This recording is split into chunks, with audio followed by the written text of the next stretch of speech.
समुद्र से सटे शहरों में मानवता की सुपर ह्यूमन आर्मी समुद्री जानवरों के साथ जमकर लड़ रही है, जो आक्रमण कर रहे हैं। ये समुद्री जानवर पूरी तरह से नए महाद्वीप को मिटाने तक हमला करते रहते हैं। हर तरह के म्यूटेटेड सी फूड, शार्क, कछुए, स्टारफिश, समुद्री कीड़े, समुद्री सांप सभी मेनलैंड की ओर बढ़ रहे हैं। इस योद्धा जो सुपर ह्यूमन वॉरियर टीम का कप्तान है ने सैकड़ों छोटे बड़े युद्ध देखे हैं। वो पूरी तरह से एक किलिंग मशीन है, लेकिन इन पागल समुद्री जानवरों के सामने उसका प्रयास केवल उनकी प्रगति को धीमा करना है। बड़े नक्शे पर स्पिरिचुअल पावर सुपरविजन डिपार्टमेंट की महिला डायरेक्टर ध्यान से देख रही है। नक्शे पर सी बीस्ट इन्वेजन की प्रगति दिख रही है। ये साफ है कि समुद्री जानवरों की आक्रमण की गति धीमी हो गई है, जो मानवता के सुपर ह्यूमन वॉरियर्स की प्रगति रोकने की दृढ़ता के कारण है। वो अंत तक डटकर मुकाबला करने के लिए तैयार हैं, लेकिन इस महिला डायरेक्टर को किसी और से ज्यादा पता है कि ये केवल समय को लंबा करना है। अगर 7 किंग्स को नष्ट नहीं किया गया तो समुद्री जानवरों की आक्रामक प्रक्रिया को रोकना असंभव है। ये सोचकर वो बेबसी में दांत पीसती है। कप्तान ने एक मुक्का मारा।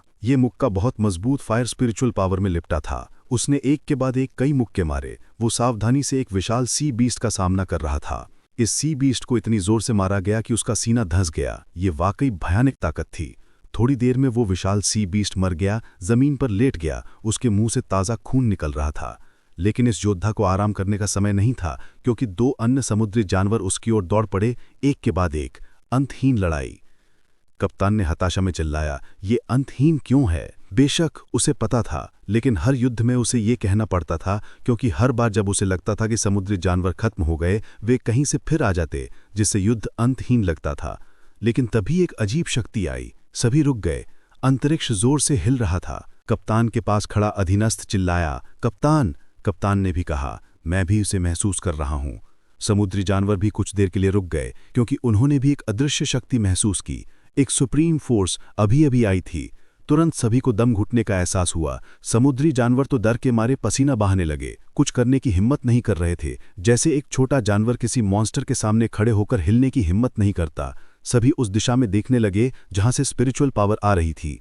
क्या वो शाओलिंग का युद्ध क्षेत्र नहीं था? वो किस तरह के मॉन्स्टर से निपट रही थी? शाओलिंग की तरफ वो और डिवाइन एलिफेंट डिवाइन ट्री के सामने खड़े हैं, डिवाइन ट्री के एवोल्यूशन प्रोसेस को पूरा करने के लिए समय बढ़ाने की कोशिश में, जबकि वे सी हॉर्स किंग और ब्लैक स्नेल किंग का सामना कर रहे हैं। ये एक बहुत शक्तिशाली कंबाइंड अटैक शुरू करने की तैयारी में है। उनके पैरों के नीचे की लहरें भी उस एनर्जी बॉल के ताल पर हिल रही हैं, जो इन 2 सी बीस्ट किंग्स के सामने है।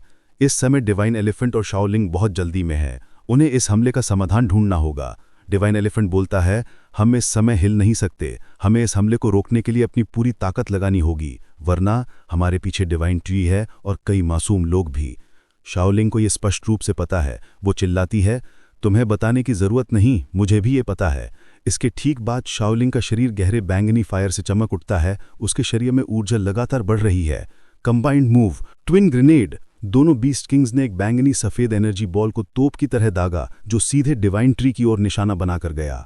शाओलिंग और डिवाइन एलिफेंट ने अपनी पूरी ताकत लगाकर खुद को सबसे मजबूत स्पिरिचुअल पावर की परत में लपेट लिया। वे इस हमले का सीधा मुकाबला करेंगे, चाहे ये कितना भी शक्तिशाली हो। धम! हमला उनके डिफेंस रेंज से टकराया। टक्कर की ऊर्जा इनर्शिया के कारण पीछे लौटी, लेकिन बाद में बिखरी एनर्जी क्लस्टर्स में अब नुकसान पहुंचाने की एबिलिटी नहीं थी। शाओलिंग और डिवाइन एलिफेंट अभी भी इस हमले के खिलाफ संघर्ष कर रहे थे। ये वाकई एक घातक चाल थी। इसकी शक्ति बहुत डरावनी थी। शाओलिंग का प्रोटेक्टिव सर्टनेक टूट गया था और डिवाइन एलिफेंट लगातार कांप रहा था, जैसे उसका पूरा शरीर कभी भी ढह सकता हो। डिवाइन एलिफेंट अपनी सीमा तक पहुंच गया था। उसने चिल्लाकर कहा, बुरा हुआ, स्पिरिचुअल शील्ड टूटने वाला है। शाओलिंग भी दांत पीस रही थी। वो भी मान रही थी कि उसका शील्ड शायद डिवाइन एलिफेंट से भी पहले टूट सकता है।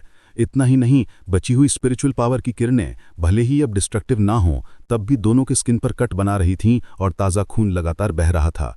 कमबख्त, शाओलिंग को तो आंतरिक चोट भी लग गई थी। उसका मुंह खून से भर गया था, लेकिन उसे खून थूकने का समय भी नहीं था। धम धम धम! उन 2 सी किंग्स की स्पिरिचुअल पावर वाकई बहुत थी। दर्जनों सेकंड्स तक वे लगातार हमला कर रहे थे। आपको जानना होगा कि इतनी बड़ी मात्रा में स्पिरिट, आमतौर पे एक स्पिरिट बॉल का शॉट केवल एक पल तक चलता है, लेकिन इस तरह का स्प्रेइंग शरीर को स्रूद बनाकर लगातार स्पिरिचुअल पावर को आगे छोड़ता है। ये एक खूनी तरीका है। या तो लक्ष्य नष्ट हो जाता है या शरीर की स्पिरिचुअल पावर खत्म हो जाती है, तभी यह रुकता है। हमले के सामने ये 2 सी बीस्ट किंग्स भी पागलों की तरह चिल्ला रहे थे। इस हमले के लिए अपनी सारी ताकत खर्च कर रहे थे। धम! एक जोरदार विस्फोट हुआ। पूरी जमीन एक गहरी खाई में उखड़ गई। आखिरकार हमला रुक गया। दोनों सी बीस्ट किंग्स ने उदास होकर आगे देखा। वे लक्ष्य की स्थिति जांचना चाहते थे। डिवाइन ट्री के पीछे से देखने पर जमीन वाकई बुरी तरह तबाह हो चुकी थी। सैकड़ों मीटर गहरी कट गई थी। इस हमले का पूरा रास्ता नष्ट हो गया था। केवल डिवाइन ट्री की स्थिति बची थी। उनके सामने जहां हमला रोका गया था, जमीन दो हिस्सों में बंट गई थी। उन्होंने दो सी बीस्ट किंग्स के हमले को सफलतापूर्वक रोक लिया था, लेकिन डिवाइन एलिफेंट एक जगह लेट गया था। उसका पूरा शरीर चोटिल था और उसमें अब कोई ताकत नहीं बची थी। शाओलिंग डिवाइन एलिफेंट के बगल में थी। उसने अपना हाथ उसकी सूंड पर रखा, जैसे वह अपने इस युद्ध साथी से कुछ कहना चाहती थी, लेकिन उसे समझ नहीं आ रहा था कि क्या कहे। ऐसा लगता था कि शाओलिंग की हालत डिवाइन एलिफेंट से थोड़ी बेहतर थी, हालांकि उसका पूरा शरीर भी घावों से भरा था। सी हॉर्स ने यह दृश्य देखा। उसे पता था कि आखिरी क्षण में डिवाइन एलिफेंट ने उस लड़की की रक्षा की थी, लेकिन वह हंसा। मृत्यु बस जल्दी या देर की बात है। ब्लैक स्नेल किंग ने भी जोड़ा, इस बार म्यूटेंट ट्री वाकई अलग थलग पड़ गया है। शाओलिंग ने बहादुरी से आगे छलांग लगाई। डिवाइन एलिफेंट की नज़रों में उसकी आकृति बहुत धुंधली थी। उसकी दृष्टि इतनी कमज़ोर थी कि वह बेहोश होने वाला था, लेकिन डिवाइन एलिफेंट ने फिर भी कमज़ोर आवाज़ में कहा, शाओलिंग, मत जाओ। शाओलिंग का पूरा शरीर घायल था। उसके आंतरिक अंगों को भी हल्की चोट नहीं लगी थी, लेकिन शाओलिंग ने अभी भी बहादुरी से आगे कदम बढ़ाया। एक हाथ अपने पेट पर रखे हुए, हांफते हुए, वह उन दो दुश्मनों को सीधे घूर रही थी। उसकी आंखों में जरा भी डर नहीं था। इस बार वह डिवाइन एलिफेंट को पीछे छोड़कर उसकी रक्षा जारी रखेगी। डिवाइन एलिफेंट ने यह दृश्य देखा, पूरी तरह से बेबस। सोच रहा था कि क्या इस दुनिया में कोई ऐसा इंसान है जो उसकी तरह बिल्कुल भी मृत्यु से नहीं डरता। जो कोई नहीं जानता वह सोचेगा कि शायद वह जीवन से थक चुकी है। आज डिवाइन एलिफेंट को वास्तव में लगा कि उसकी आंखें खुल गई हैं। सी हॉर्स किंग ने तिरस्कार से चिल्लाया, मूर्ख। फिर उसने और ब्लैक स्नेल किंग ने मिलकर एक और हमला दागा। इस समय शाओलिंग के पास केवल एक ही मकसद बचा था, अपने मास्टर की रक्षा करना। उसे हल्का सा लग रहा था कि शायद यही उसका जीवन का मिशन है। पहले ऐसा था, लेकिन अब उसे पूरे विश्व के बारे में और स्पष्टता थी। रैंकिंग्स और क्षेत्र के इर्द गिर्द घूमने वाली ये लड़ाइयां बस चलती रहती हैं। ये वास्तव में बेमानी है। वह इन लड़ाइयों को रोकना चाहती थी, लेकिन उसे पता था कि इस दुनिया में केवल एक ही व्यक्ति है जो ऐसा करने का स्तर रखता है, और वह है उसका मास्टर। इसलिए उसका मिशन ना केवल अपने मास्टर की रक्षा करना था, बल्कि इस दुनिया के सभी जीवित प्राणियों के भविष्य की रक्षा करना भी था। इसलिए वह और भी दृढ़ थी कि कोई भी उसके मास्टर को चोट पहुंचाने की हिम्मत ना करे। इस क्षण पर्पल फायर फिर से जल उठी। उसे हर हाल में अपने मास्टर की रक्षा करनी थी, क्योंकि वही था जो पूरे लैंड की रक्षा करता था। शाओलिंग का शरीर और भी बैंगनी हो गया। उसका पूरा शरीर एक शानदार पर्पल फायर में था। उसकी आंखें अब वैसी नहीं थीं, पूरी तरह से चमक रही थीं, एक पूरी तरह से आउट ऑफ कंट्रोल स्टेट में। दोनों सी बीस्ट किंग्स ने हमला किया। बस एक पल में वह शाओलिंग से टकराने वाला था। गुस्सा ऐसा था कि अंतरिक्ष कांप रहा था। यह अभी भी एक घातक किलिंग मूव थी। शाओलिंग ने जंगली जानवर की तरह चीख मारी।